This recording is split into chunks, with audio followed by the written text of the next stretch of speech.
Welcome to వేదిక TV. ఎక్కడో కర్ణాటక నుంచి వచ్చి మియాపూర్లో నివాసం ఉంటూ గత 35 సంవత్సరాలకు ఎంతో సంతోషంగా బతుకుతున్న కుటుంబంలో ఒక్కసారిగా విషాద ఛాయలనే అలుముకు తమ కూతురు మిస్ అయిందని చెప్పేసి 8వ తారీఖు పోలీసులు కంప్లైంట్ ఇస్తే దాదాపు పోలీసులు ఎంక్వైరీ చేసి అమ్మాయి వీళ్ళకి దొరికేసరికి విగత జీవి కంటే డెడ్ బాడీగా కనపడిందని చెప్పేసి స్థానికులు అయితే చెప్తున్నారు. అది కూడా అసలు ఏం జరిగిందని చెప్పేసి అమ్మాయి తండ్రి ఇక్కడ ఉన్నారు మనతో పాటు. ఒకసారి అడిగే ప్రయత్నం. సార్, అసలు ఏం జరిగింది? ఏం జరిగిందంటే నమ్మకద్రోహం చేసేసారు మా పాపకు. మా పాప ఏంటంటే ఫ్రెండ్కి ఇంటింటికి పోతా అని పోయింది. ఒకళ్ళు ఇన్స్టాగ్రామ్లో ఎప్పుడు పచ్చిమన్న మనకు మధ్యలో అంటే అనుకోకుండా ఏం చేయాలంటే వీళ్ళందరూ కలిసి ఆ రోజు దండలు మార్చుకున్నారు. మేము చెప్పినాం కూడా, చూడమ్మా ఇది నీకు ఏది లేదు విన్నారు కదా, ఏది లేదు అంటే ఆమెకి ఏమి ఇబ్బంది పెట్టిండో ఏం చేసిండో దండలు మార్చుకున్నారు. దండలు మార్చుకున్న తర్వాత చదువు చేసుకున్నది మనం మీకు ఏమనలేదు. ఇక మార్చుకున్న తర్వాత వాళ్ళ మమ్మీకి ఫోన్ చేస్తే ఇట్లా అంటే మా మమ్మీ కూడా తిట్టింది, అవసరం మీకు ఇప్పుడు అని చెప్పింది కూడా. ఆ రోజు మంచిగా ఉన్నారు. ఆ రోజే నైట్ చంపేశారు అనమాట. ఈ మొన్న శుక్రవారం కాక నెక్స్ట్ పోయిన శుక్రవారం 8వ తారీఖు ఆ రోజు పోలీస్ కంప్లైంట్ ఇచ్చింది. సాటర్డే రోజు మేము ఆ రోజు వాళ్ళు ఫోన్ పడకునేది ఫోన్ ఏం చేసిందంటే స్విచ్ ఆఫ్ పెట్టేసినారు. సండే మన కంప్లైంట్ ఇచ్చిన రోజు సాటర్డే కంప్లైంట్ ఇచ్చినాం కదా, 9వ తారీఖు రమ్మంటే రాలేదు. మాట్లాడిన తర్వాత వస్తానని చెప్పి ఆ రోజు ఫోన్ స్విచ్ ఆఫ్ పెట్టుకోండు. దాని తర్వాత ఏంటంటే పోలీసు వాళ్ళు యాక్షన్ తీసుకున్నారు అనమాట.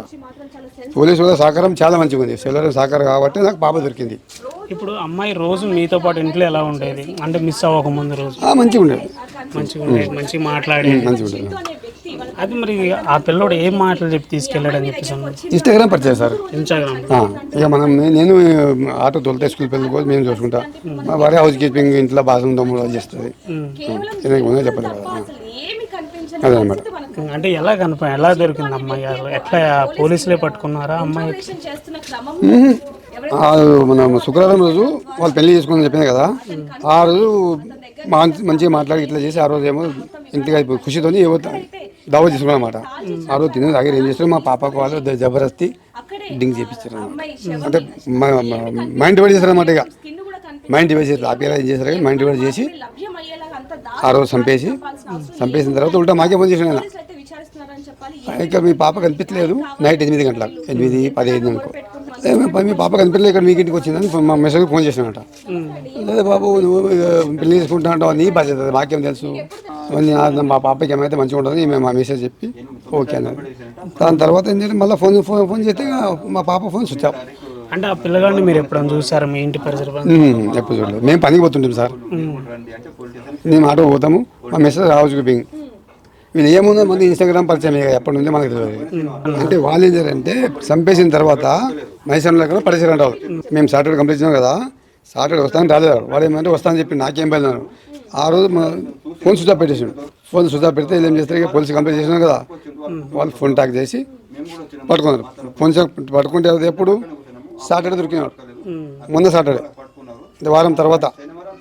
అంటే అమ్మాయిని ఎక్కడికి వచ్చి తీసుకొని వెళ్ళిండు మేము తెలియదు సార్ మాకు. అంటే వాళ్ళు ఫోన్ చేస్తే ఇది పోయిండొచ్చు, అంతేగాని నేనేం లేకుండా ఇంట్లో వాళ్ళు ఫోన్ చేసి పిలిచిందా ఏమే పోయిందా కానీ వాళ్ళ ద్వారా అయిందన్నమాట. మాకు తెలియదు అది ఎప్పుడు అని చూసినా అంటే ఆ ఫోటోస్ కదా దండలు మార్చుకుని అప్పుడే చూసినాం మేము.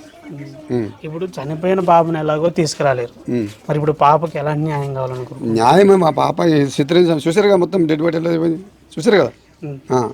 మా పాపకు జరిగిన అన్యాయం మళ్ళీ ఎక్కువ పాపకు జరగద్దు. రేపు ఒక బిడ్డ కావచ్చు, ఒక చెల్లెలు కావచ్చు, ఒక మనమరాలు కావచ్చు, మా పాపలాగా వేరే పరిస్థితి కావద్దు. వానికి ఉరి శిక్ష పడాలి కంపల్సరీ. అంటే ఇప్పుడు మీ పాప మిస్ అవ్వడానికి కారణం ఫోనే ప్రధానంగా, ఫోన్లో పరిచయం, ఇన్స్టాగ్రామ్ నుంచి. అంటే ఈ ఫోన్ పరిచయాలు అనేవి కూడా నమ్మసక్యంగా లేవు అంటారు. చూస్తారు కదా సార్ మీరు కూడా. మా పాపకు జరిగింది ఇంకే వేరేలా కావద్దు, వానికి మంచి శిక్ష పడాలి. ఆవిడ ఉరి శిక్ష లైఫ్ రండి ఇట్లా. ఎందుకంటే ఇప్పుడు ఇంకో పాప ఉంది మాది. ఇప్పుడు ఒక బాబు ఉండే బాబు ముందు 2001 చనిపోయాడు. ఈ పాప దేశంలో చనిపోయి రేజర్ చనిపోయింది. మళ్ళీ ఒకవేళ ఫ్యూచర్లో డబ్బులు వకీలు పెట్టి బయటికి వస్తా ఆ పని కావద్దు. ఎందుకంటే మళ్ళీ పాప మీరు నా మీద కేసు ఫైల్ చేశారు అని మళ్ళీ ఏమైనా ఇచ్చేవచ్చు, చెప్పలేము కదా. ఆడ మొత్తం ముందు రెడీ చేశాడు. క్రిమినల్ మైండ్ ఉంది. ఎందుకంటే ఆల్రెడీ చెంచంలో తిరిగానంట, శ్రీరాపల్లి ఏమంటారు చెర్లపల్లి తిరిగానంట. మీకు అది మొత్తం అనుభవం ఉంటుంది మీకు కదా.